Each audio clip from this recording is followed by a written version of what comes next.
Bom, existem condições da gente apagar só essa parte aqui para ficar mais visível os slides? Cadê a mocinha que está me auxiliando? Hã? Vamos ver. Bom, deixa eu já começar a falar.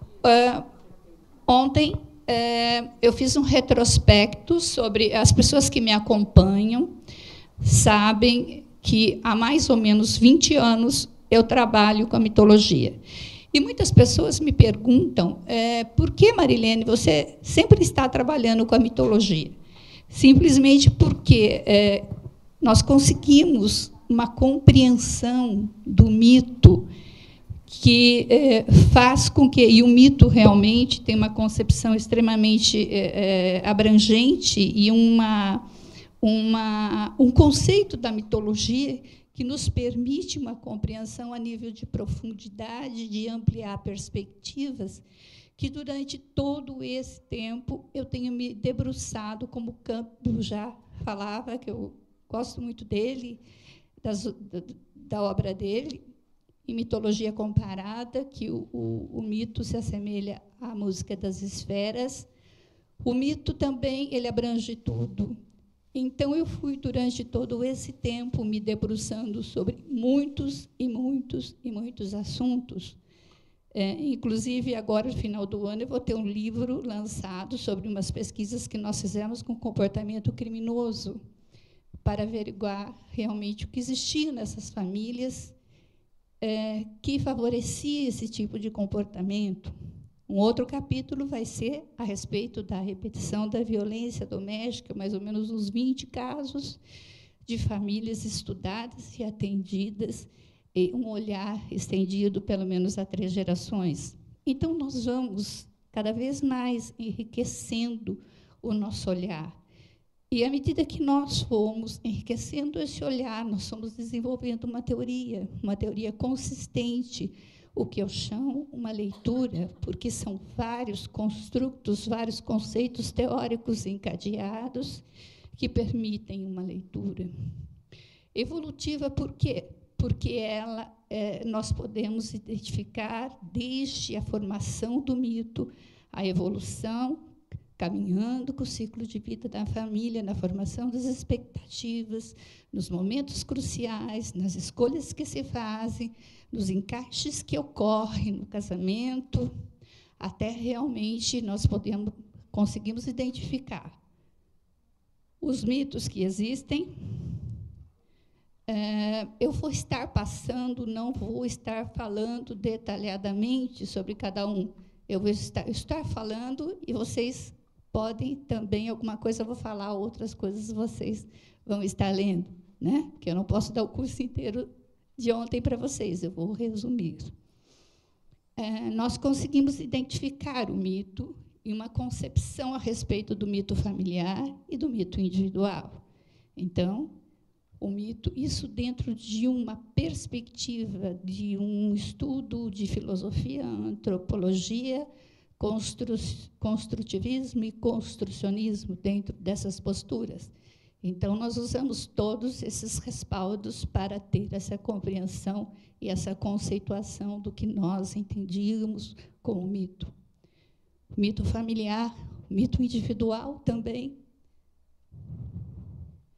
Nós sabemos que as pessoas constroem a sua concepção de mundo próprio, criam sua realidade individual, o mapa de mundo individual.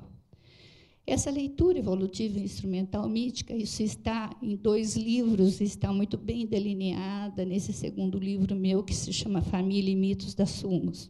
Se alguém quiser, pode adquirir e vai ter, só não estão presentes essas novas aquisições que vão sair nesse livro agora no final do ano. Nós podemos, assim, acompanhar a formação e percurso mítico através do ciclo de vida, verificar a formação. Os momentos cruciais míticos são importantes, porque, inclusive, hoje, eu vou me debruçar mais com vocês a respeito dos rituais curativos, que são os rituais terapêuticos, inclusive propiciar para vocês um momento de envolvimento com a escolha dos rituais. Eu quero que vocês experimentem isso. Então, no final do curso, eu justamente vou estar fazendo isso com vocês. Foi possível trabalhar com o encaixe dos mitos na construção do casamento, que é toda uma teoria e um trabalho que foi feito, diferenciar os diversos mitos, verificar a importância da figura mítica, inclusive a figura mítica na família, ela é muito importante também em relação aos mitos nocivos e desorganizadores. E a própria percurso dela, familiar, família de assassinos, famílias de alcoolistas. Então, nós vamos dizer que essas pessoas elas têm muito poder, tanto para a construção como para a destruição. Também nós podemos avaliar a repetição dos problemas e o poder preventivo e terapêutico mítico, porque, à medida que você identifica os mitos, você pode identificar problemas que vão acontecer ainda. Nós vamos ver que existe uma influenciação mítica, mito individual, coletivo, mito familiar, mito individual e a modificação. Na família, nós vamos ver que as pessoas estão absorvendo alguns mitos, deixando alguns. O fator extremamente importante, o que é? O fator a experiência, os momentos críticos, o que se vive e como se vê o que se vive. Então, nós vamos assim, existem vários mitos na família, não existe um mito só. Quando duas pessoas se casam, elas trazem, geralmente, mitologias diferentes, que se encaixam e se ajustam. Alguns preponderam, alguns realmente, vamos dizer, adormecem. Tá? Então, nós vamos ver que existem vários. Né? Existe o que a gente chama predominantemente construtivo e organizador. Por que predominantemente? Porque, às vezes, dependendo se uma pauta é extremamente rigidificada, mesmo no mito da união, que é predominantemente construtivo, pode trazer problemas. Né? E existem os que, com predominância, são nocivos e desorganizadores. O mito do poder, de abuso de várias gerações, famílias de autoritarismo, coronéis em sua história, políticos. Né? Existe o mito da loucura, né? Que é extremamente nocivo, o mito da doença e outros. Nós vamos ver que existem condições fomentadoras dessa mitologia, condições extremamente negativas que fomentam essa mitologia, porque os mitos são conteúdos vivos, eles estão permeados, eles estão abrangendo tudo. Existem condições que são fomentadoras e que fazem com que realmente se estabeleçam as profecias, os estigmas, são aquelas marcas. Né? Então, nós vamos ver abandono social, desamparo, negligência, enfraquecimento dos vínculos, vícios e tolerância, a passividade feminina e o descrédito de qualquer ajuda, que realmente é um aspecto extremamente complicado, a somatização, as figuras míticas, que são extremamente fortes. Meu pai era assim, minha mãe é assim, todos os homens são infiéis nessa família, é assim mesmo. Né? A somatização, o tipo de violência sofrida, e também os abusadores, que, em geral, repetem o abuso sofrido e também se encontram desamparados. Né? Então, são todos aspectos que fomentam, inclusive os abusadores, muitas vezes, eles procuram ajuda também, e não existe um esquema de ajuda, existe mesmo nos terapeutas uma dificuldade muito grande para trabalhar com os abusadores. Né? Eu comecei a trabalhar, eu mesma levei um tempo, eu comecei a trabalhar depois que eu comecei a sentir, eu vi como eles tinham sido abusados. Né? Então, puxa vida, não se fez nada para essas crianças, e essas crianças que estão sendo abusadas agora, elas vão abusar depois. Será que nós estamos, a nossa ajuda, será que essas precisam ser ajudadas, mas serem acompanhadas? E elas acreditarem que elas vão receber ajuda a hora que elas precisarem.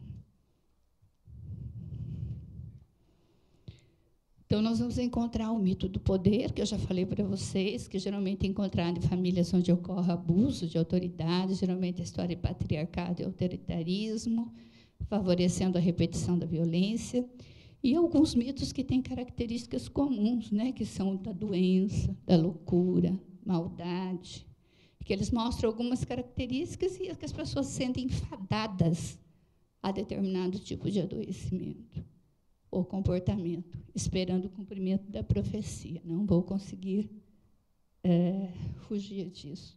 Existe também um mito extremamente interessante que nós trabalhamos. Eu orientei uma pesquisa que foi feita com presidiários. A Suzy e Carmelina não as vi aqui. Elas são de Vitória, do Espírito Santo, e psicólogas que trabalhavam em presídio. E nós levantamos as histórias de 3 gerações de vários, de mais ou menos mais de 20 presidiários. Vocês não têm ideia, porque nem eu tinha. Eu fiquei no final de semana lendo todas as histórias, né? Mas, realmente, é muito difícil.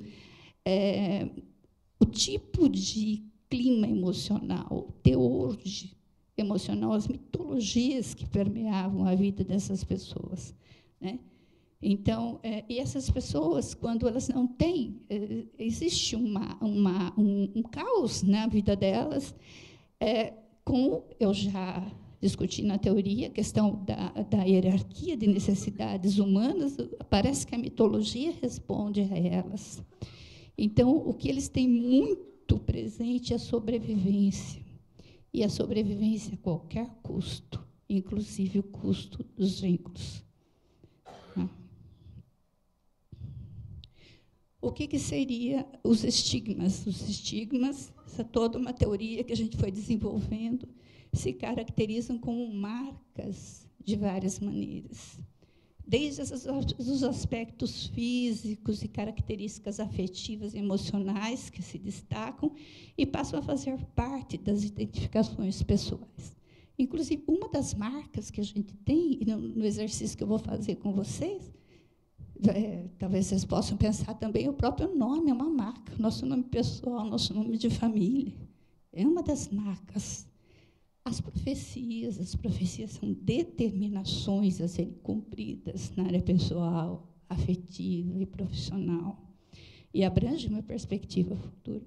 Eu não vou conseguir fugir disso.